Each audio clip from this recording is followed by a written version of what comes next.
Okay friends, this is a video for how to learn skateboarding when you are 40 plus.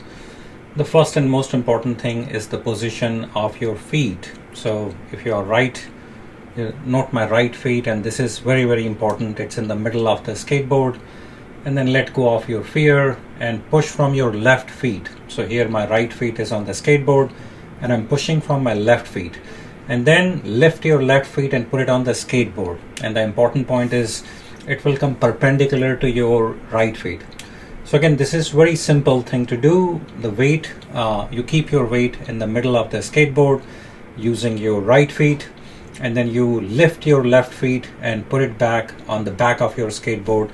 And your left feet and right feet are initially perpendicular, but later on you can bring them parallel to each other, and that's how you can control the directions.